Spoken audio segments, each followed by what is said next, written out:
class. Today we're going to do our last lesson on shape.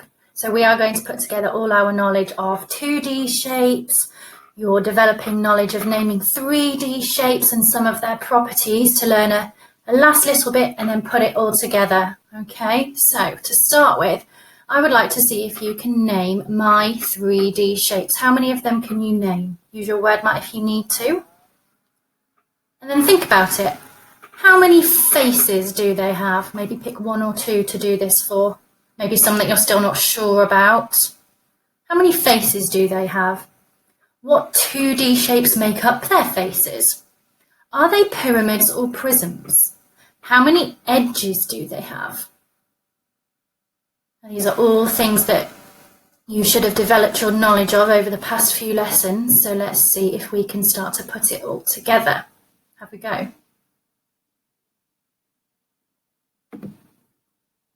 Okay, so our newest learning today is going to be about vertices. Okay, we're going to add in counting vertices as a property of 3D shapes. So we already know what a face is. Okay, a face is the flat 2D shape you can see. And the edges are where those flat 2D surfaces meet, okay, to build the 3D shape. So our newest learning is going to be about vertices. So if you're looking at one of them, it's called a vertex. And a vertex is the point at which two or more edges on a 3D shape meet. But you will also know that vertices are where two or more sides on a 2D shape meet. They're essentially the corners, a 3D corner or a 2D corner. Okay? So if we have one of them, it's called a vertex, and then two or more, so the plural, they're called vertices. So I've done you a bit of a favour here and I have circled all the vertices I can see in my 3D shape. Okay, so I'd like you to use this STEM sentence to try and describe all the properties of this 3D shape. So this is it has faces. Okay, so here I'd like you to count the number of faces it has, but also name the 2D shape that makes up their faces. Now in this 3D shape, all the faces are made up of the same 2D shape. But in other 3D shapes, you might have more than one different 2D shape making up different faces. So it has how many of which 2D shaped faces, how many edges, and how many vertices. Pause the video and have a go.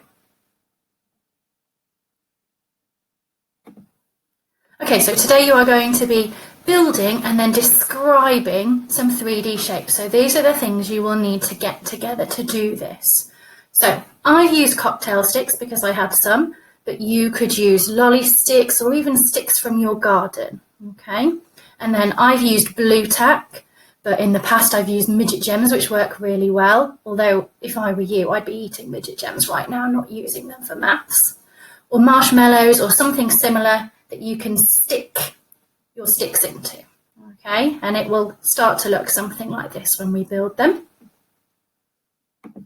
So when we're building our 3D shapes, how do you think we're going to represent the edges? Which of our materials are going to represent the edges?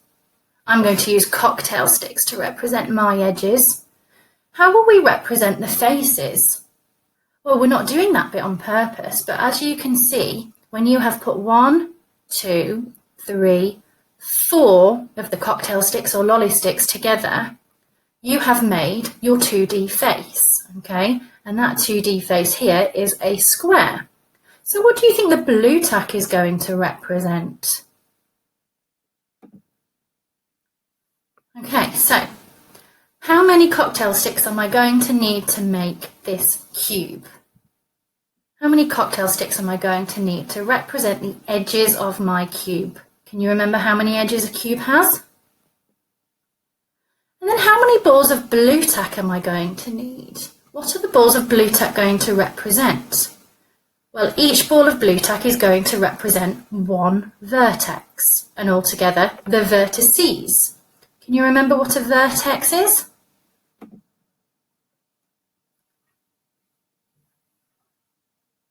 A vertex is the point at which two or more edges on your 3D shape meet.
It's your turn. I would like you to choose some different 3D shapes to build.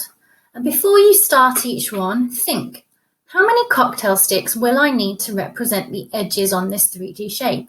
How will I know how many vertices my shape has when I've finished? Hopefully you'll start to think about that beforehand so you can get your blue tack or your marshmallows or whatever ready. I want you to count your vertices. That's our new learning. And then for each shape that you make, see if you can talk it through using the STEM sentence. You can pause this video to do that. Go have a go.